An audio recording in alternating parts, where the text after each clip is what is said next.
नमस्कार विद्यार्थी मित्रांनो, आज मी आपणास रेफ्रिजरेशन आणि एअर कंडिशनिंग या विषयाचे पुढचा parts unit number first cover करणार आहोत। त्या ठिकाणी first methods of refrigeration, second reverse Carnot cycle, third vapour compression refrigeration cycle, fourth use of pressure enthalpy and temperature entropy chart. So what are the different methods of refrigeration? First one is ice refrigeration, second one is a dry ice refrigeration, third one is a evaporative refrigeration, expansion of air, throttling of gases and vapor compression refrigeration system. आता how it is classified methods of refrigeration? Ice refrigeration म्हणजे काय? Ice refrigeration म्हणजे काय करतो आपण, त्या ठिकाणी बर्फ घेतो आणि बर्फच्या साहाय्याने दुसरा पार्ट्स काय करतो, थंड करतो, त्याला म्हणतात आइस रेफ्रिजरेशन्स। आता हे सर्व रेफ्रिजरेशनचे टाइप्स आहे, पण आता आपल्या सिलेबस मध्ये फक्त आपल्याला स्टडी करणं आहे वेपर कॉम्प्रेशन रेफ्रिजरेशन सायकल। तर आता ही vapour compression refrigeration cycle work कशावर करते, तर रेफ्रिजरेशन सिस्टीम ही वर्क करते रिव्हर्स कॅर्नोट सायकल। कॅर्नोट सायकलवर वर्क करतो हीट इंजिन आणि रिव्हर्स कॅर्नोट सायकलवर वर्क करतो रेफ्रिजरेटिंग सिस्टीम। तर रेफ्रिजरेटिंग सिस्टीम मध्ये काय असतं आपल्याला माहिती आहे, आपल्याला रेफ्रिजरेटिंग सिस्टीम मध्ये टेम्परेचर कुठून कुठून फ्लो करावं लागतं, लो टेम्परेचर कडून हाय टेम्परेचर। सो ती हीट एक्सट्रॅक्ट करण्यासाठी या ठिकाणी कॅर्नोट सायकलचं ऍप्लिकेशन तुम्हाला यूज होतं। In the refrigerating system the Carnot cycle consider is the reverse Carnot cycle. We know that heat engine काय करतं, वर्क डेव्हलप करतं, पण रेफ्रिजरेटर वर्क ऍब्झॉर्ब करतो। We know that heat engine working on Carnot cycle has the highest possible efficiency. Similarly a refrigerating system working on the reverse Carnot cycle will have the maximum possible coefficient of performance. So we also know that it is not possible to make engine working on the Carnot cycle. Similarly, it is also not possible to make refrigerating machine working on the reverse Carnot cycle. However, it is used as the ultimate standard of comparison. So in the reverse Carnot cycle मध्ये काय असतं, a reverse Carnot cycles using air as a working medium, air working medium असू शकतो किंवा refrigerant gas असू शकतो। Is shown on PV and TS diagram. आता खाली मी पीव्ही अँड टीएस डायग्राम इथं काढून दाखवलेली आहे। ॲट पॉइंट 1 आता हे पीव्ही अँड टीएस डायग्राम काय असते या ठिकाणी आपण आता स्टडी करणार आहोत। इथं हे pressure volume, okay. 1 to 2 process आहे आयसेंट्रॉपिक कॉम्प्रेशन, 2 to 3 आहे आयसोथर्मल कॉम्प्रेशन, 3 to 4 आहे आयसेंट्रॉपिक एक्सपान्शन अँड 4 to 1 आहे आयसोथर्मल एक्सपान्शन। आयसोथर्मल म्हणजे काय असतं, त्या ठिकाणी टेम्परेचर इज कॉन्स्टंट आणि आयसेंट्रॉपिक म्हणजे काय असतं, पॉलिट्रॉपिक प्रोसेस, त्या ठिकाणी एंट्रॉपी काय असते, कॉन्स्टंट असते। आता ही झाली पीव्ही डायग्राम। आता ही ठिकाणी पहा टेम्परेचर एंट्रॉपी डायग्राम 1 to 2 आणि 3 to 4 ही कोणते प्रोसेस आहे, आयसेंट्रॉपिक कॉम्प्रेशन अँड एक्सपान्शन, म्हणजेच त्याला पॉलिट्रॉपिक किंवा ॲडियाबॅटिक प्रोसेस म्हणतात। त्या ठिकाणी एंट्रॉपी काय असतो, कॉन्स्टंट असतो। त्यात see it 1 to 2 S1 is equal to S2, here also 3 to 4 S3 is equal to S4। Again या ठिकाणी पहा T2 is equal to T3, that is temperature constant. तर कोणती आहे, आयसोथर्मल कॉम्प्रेशन आणि आयसोथर्मल एक्सपान्शन्स। सो आता आपण या प्रोसेस 1 by 1 या ठिकाणी स्टडी करणार आहोत। आता फर्स्ट प्रोसेस आहे आयसेंट्रॉपिक कॉम्प्रेशन प्रोसेस। कोणती आयसेंट्रॉपिक कॉम्प्रेशन प्रोसेस, 1 to 2। आता या ठिकाणी द एअर जी कॉम्प्रेसरची एअर आहे, आता या ठिकाणी असतो तुमचा कॉम्प्रेसर, 1 to 2 मध्ये, 2 to 3 मध्ये असतो कंडेन्सर, 3 to 4 मध्ये असतो एक्सपान्शन वाल्व आणि 4 to 1 मध्ये असतो evaporators. So isentropic compression process, the air is compressed isentropically has shown by the curve 1 to 2 on PV diagrams and TS diagrams. पण कर्व मध्ये आहे का टीएस डायग्राम मध्ये, नाही, it shows straight line.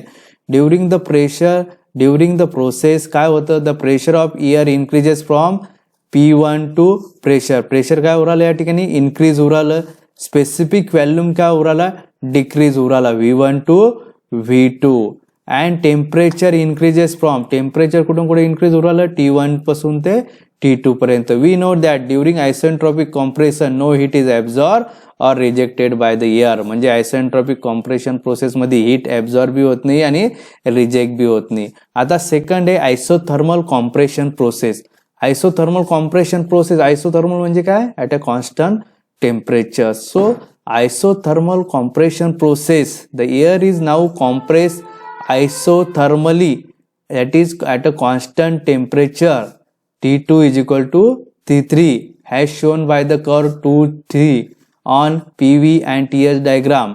During this process the pressure of air increases from P2 to P3 and specific volume decreases from V2 to V3. So we know that heat rejected by the air during isothermal compression per kg of air. आता या ठिकाणी काय होतं, heat reject होती. आता त्या ठिकाणी कोणतं 2 to 3 ला काय असतो, कंडेन्सर असतात. आता आपल्याला माहिती आहे डोमेस्टिक रेफ्रिजरेटर, तुमच्या घरी प्रत्येकाच्या रेफ्रिजरेटर असेल तर रेफ्रिजरेटरच्या बॅक साईडला पहा एक ट्यूब्स असतात जाळी, त्या ठिकाणी काय होतं, हीट रिलीज होती. कुठं होती, ॲटमॉस्फिअर होती मध्ये. तर ती हीट रिजेक्टेड आपण या ठिकाणी कॅल्क्युलेट करतो. That is QR is equal to Q3, that is area under 2 3 3 dash and 2 dash which is equal to T3 in bracket S2 minus S3. Entropy difference is equal to T2, that is the temperature काय, T2 is equal to T3, that is therefore T2 is equal to S2 minus S3. आता एक isentropic next process आहे isentropic expansion process. आता the air is expanded isentropically as shown by the curve 3 4 on PV and TS diagram. The pressure, या ठिकाणी काय होतं, एक expansion प्रोसेसमध्ये प्रेशर डिक्रीज होतो P3 टू P4 आणि व्हॅल्यूम स्पेसिफिक व्हॅल्यूम काय होतो, इन्क्रीज होतो V3 तर V4. आणि या ठिकाणी टेम्परेचर बी काय होतं, डिक्रीज होतं. पण during isentropic expansion process there is no heat added or rejected by the system. So absorbed or rejected by the system. Then isothermal expansion process. आता the air is expanded isentropically. Okay, air काय होती, expanded isentropically, that is at a constant temperature T4 T1 as shown by the curve 4 to 1 on PV and TS diagram. The pressure of air decreases from P4 to P1 and specific volume increases from V4 to V1. We know that heat absorbed by the air, heat extracted from the cold body during isothermal expansion per kg of air. आता isothermal expansion process म्हणजे तुमचं इव्हॅपोरेटर. तर इव्हॅपोरेटर मध्ये काय होतं, heat काय केली जाते, एक्स्ट्रॅक्ट केली जाते. तुम्ही पाहता असाल, तुम्ही जर एखादं गरम बॉटल किंवा एखादी बॉटल फ्रीजमध्ये ठेवली तर आफ्टर सम टाइम 5-10 मिनिटांनी ती काय होती, कोल्ड होती. तर ती हीट काय करते, एक्स्ट्रॅक्ट करते कोल्ड बॉडीमध्ये आणि तो गॅस काय होतो, जो रेफ्रिजरंट असतो ते काय होतो, वेपर फॉर्ममध्ये कन्वर्ट होतो. आता ह्या प्रोसेसमध्ये heat absorb, that is a Q41. Area under आपल्याला माहिती इथं एरिया अंडर 4 1 2 dash 3 dash हे एरिया आपल्याला या ठिकाणी स्टडी करणं आहे. तर is equal to T4 into ब्रॅकेटमध्ये काय, entropy difference S1 minus S4 is equal to T4 S2 minus S3, that is temperature काय असतं, कॉन्स्टंट असतं. आणि T1 is equal to T1 in bracket S2 minus S3, that is entropy बी या ठिकाणी काय असतं, constant. S4 is equal to S3 आणि S1 is equal to S2.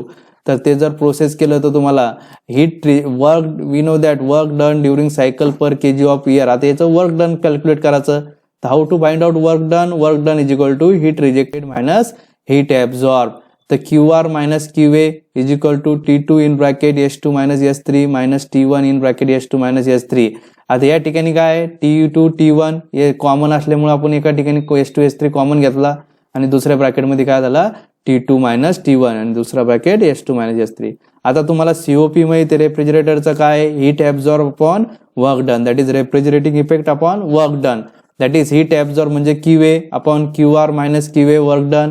आता हे जर तुम्ही वर आपण जे फाइंड आउट केलेले त्याची व्हॅल्यू जर या ठिकाणी पुट केली तर COP इज इक्वल टू काय होईल, T1 in bracket S2 minus S3 divided by T2 minus T1 in bracket S2 minus S3. So COP of refrigerator is equal to T1 divided by T2 minus T1. This equation is used for find out the COP of refrigerating machines. So next we need to study mechanism of simple vapour compression refrigerating system.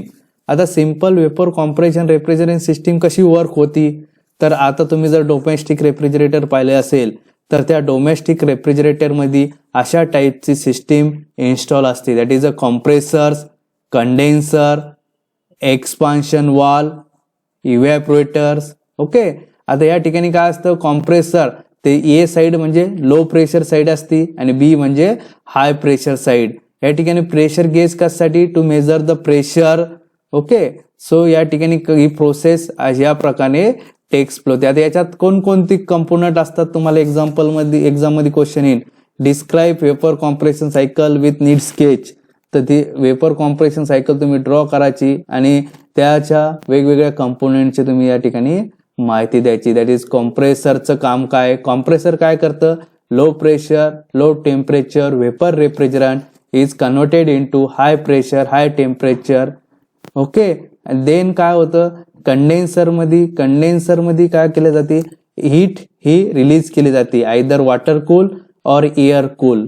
तर या condenser मध्ये काय होतं, रेफ्रिजरंटची heat remove होती आणि refrigerant काय होतो, vapour form is converted into liquid form. After that it come into the receiver and receiver expansion valve और रेफ्रिजरंट कंट्रोल वाल्व असतो.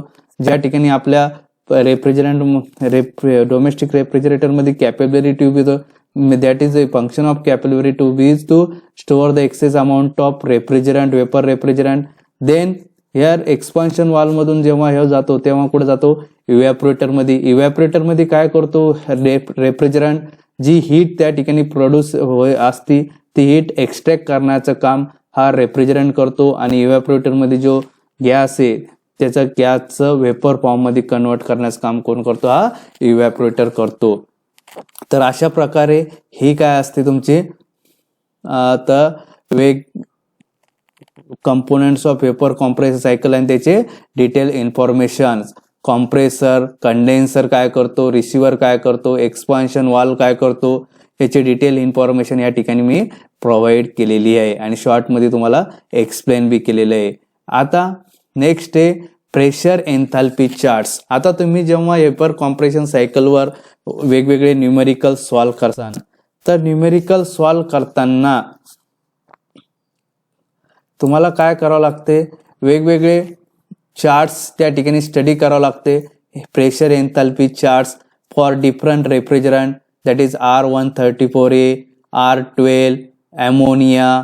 ओके, सो या ठिकाणी प्रेशर एन्थाल्पी. ओके, नेक्स्ट लेक्चरमध्ये आपण स्टडी करणार आहे टेम्परेचर एन्ट्रॉपी.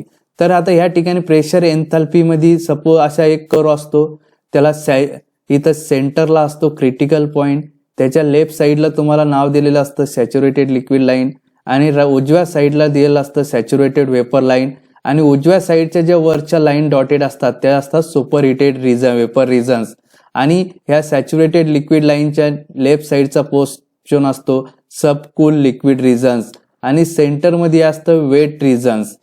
तर आणि ह्या ज्या डॉटेड लाईन दिसते तुम्हाला कर्व मध्ये ते असतं तुमच्या constant volume, constant entropy lines. Okay, constant volume, constant entropy line. तर तुम्हाला जेव्हा याच्यावर न्यूमेरिकल आपण सॉल्व करू तर तुम्हाला या चार्टची इन्फॉर्मेशन असणं खूप महत्वाचं आहे. कोणती लाईन काय इंडिकेट करते, कोणता पॉइंट काय इंडिकेट करते, त्याच्यावरून तुम्हाला काय करावं लागतं, एन्थाल्पी फाइंड आउट करावं लागतात. एन्थाल्पी मध्ये जर वेट रिजन असेल तर त्या ठिकाणी ड्रायनेस फ्रॅक्शन प्रेझेंट असतं, जर सुपर हिटेड रिजन असेल तर ते सर्व काय असतो, वेपर रेफ्रिजरंट असतो. तर अशा प्रकारे या ठिकाणी मी तुम्हाला या ठिकाणी एक्सप्लेन केलेले आहे. अशाच प्रकारचे रेफ्रिजरेशन आणि एअर कंडिशनिंगचे व्हिडिओ माझ्या YouTube चॅनलवर अपलोड होईल. So thank you.